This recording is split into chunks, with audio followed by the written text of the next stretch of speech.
Assalamualaikum warahmatullahi wabarakatuh. Perkenalkan kami dari kelompok 4 dengan materi perbandingan model refleksi dalam dunia pendidikan. Mata kuliah profesi kependidikan akan membawakan materi tentang perbandingan model refleksi dalam dunia pendidikan. Adapun anggota kelompok kami yaitu saya sendiri Saifullah, terus Mutiara Suci, Husnul Khotimah dan Herlina H. Baik, untuk mempersingkat waktu, langsung saja ke pemateri pertama. Saya persilahkan kepada Mutiara Suci. Baik, terima kasih atas kesempatannya kepada moderator. Di sini saya akan menjelaskan materi tentang definisi dari refleksi. Secara umum, refleksi adalah proses berpikir kritis terhadap pengalaman atau tindakan yang telah dilakukan untuk memahami, belajar, dan meningkatkan diri. Tujuan dari refleksi adalah untuk memastikan lebih dalam apa yang telah dipelajari, mengidentifikasi kesempatan untuk perbaikan, dan memastikan bahwa pembelajaran tidak hanya menjadi pengetahuan, tetapi juga pemahaman yang bermanfaat dalam sehari-hari. Yang kedua ada perbedaan antara berbagai model refleksi yang digunakan dalam pendidikan. Yang pertama ada model refleksi Gibbs. Model ini berfokus pada pengalaman belajar dan bagaimana pengalaman tersebut dapat diterapkan dalam situasi yang berbeda. Yang kedua, model refleksi Kolb. Model ini berfokus pada proses belajar dan bagaimana proses tersebut dapat diterapkan dalam situasi yang berbeda. Model refleksi Kolb disebut sebagai pembelajaran berdasarkan pengalaman. Sedangkan yang ketiga ada model refleksi Scone.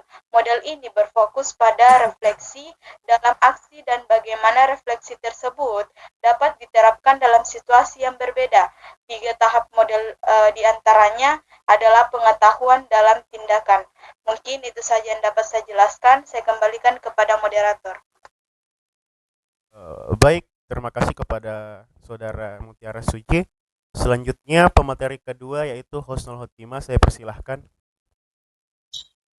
Baik, terima kasih atas kesempatan yang diberikan kepada saya.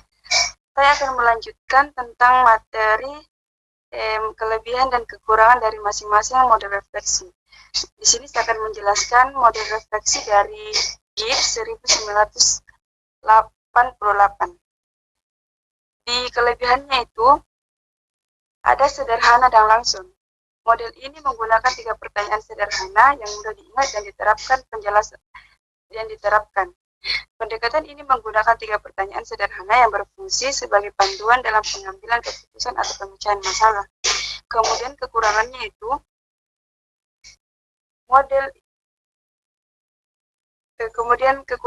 yaitu terlalu sederhana. Model ini mungkin tidak cukup mendalam untuk situasi yang kompleks atau memerlukan analisis yang lebih mendetail. Kemudian model refleksi dari Kolb 1984, kelebihannya itu siklus belajar yang berkelanjutan. Di sini model ini menekankan pada pembelajaran sebagai proses siklus yang terus-menerus yang mendorong pembelajaran seumur hidup. Artinya, siklus belajar yang berkelanjutan berarti bahwa pembelajaran bukan sekadar peristiwa sekali yang terjadi, tetapi proses yang terus berulang dan terus-menerus. Kemudian kekurangan dari model refleksi Kolb yaitu kompleksitas. Model ini mungkin terlalu kompleks bagi peserta didik yang baru mengenal refleksi karena melibatkan beberapa tahap yang saling terkait. Mungkin hanya itu yang bisa saya jelaskan. Saya kembalikan kepada moderator. Oke, baik. Terima kasih kepada Saudara Husnul Khotimah. Selanjutnya pemateri ketiga saya persilahkan Saudari Herlina H. Baik, terima kasih atas kesempatannya. Yang ketiga itu model refleksi Stone pada tahun 1983. Kelebihannya yaitu refleksi dalam tindakan dan refleksi setelah tindakan. Model ini antara refleksi yang terjadi selama proses reflection in question dan setelah proses reflection on question yang membantu peserta didik memahami dinamika pembelajaran secara real time dan fokus pada praktik profesional. Model ini sangat berguna dalam konteks profesional di mana pengambilan keputusan cepat dan adaptif diperlukan. Kekurangannya yaitu sulit diajarkan. Konsep reflection in question diajarkan, dipahami oleh peserta didik yang belum berpengalaman dan kurangnya struktur. Model ini kurang terstruktur dibandingkan model lain yang mungkin membuatnya sulit bagi peserta didik untuk mengikuti langkah-langkah yang jelas.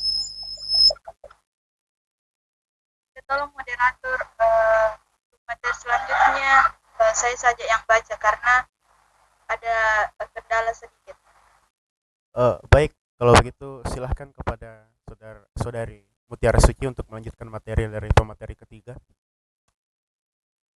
Baik, terima kasih atas kesempatannya kepada moderator. Adapun materi terakhir yaitu efektivitas model refleksi dalam konteks pembelajaran tertentu. Yang pertama itu ada model refleksi GITS pada tahun 1988. Ada dua, yang pertama efektivitas dalam pembelajaran praktis, yang kedua konteks pembelajaran yang cocok.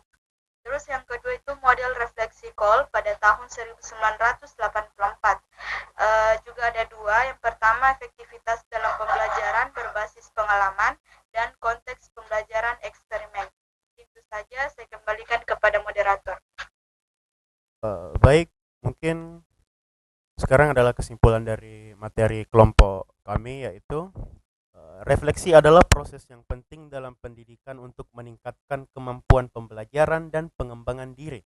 Model refleksi yang tepat, pemilihan model refleksi yang tepat tergantung pada konteks dan tujuan pembelajaran. Kombinasi model refleksi dapat meningkatkan kemampuan refleksi dan pembelajaran. Baik, terima kasih. Kami dari kelompok 4 mengundurkan diri. Selamat menjalankan ibadah puasa. Bagi yang ingin bertanya, silahkan tulis pertanyaannya di bawah di kolom komentar. 2 pertanyaan saja, nanti kami akan merespon secepat mungkin. Saya sebagai moderator mengucapkan banyak terima kasih dan permintaan maaf jika banyak kesalahan kata dalam proses presentasi ini. Saya akhiri. Assalamualaikum warahmatullahi wabarakatuh.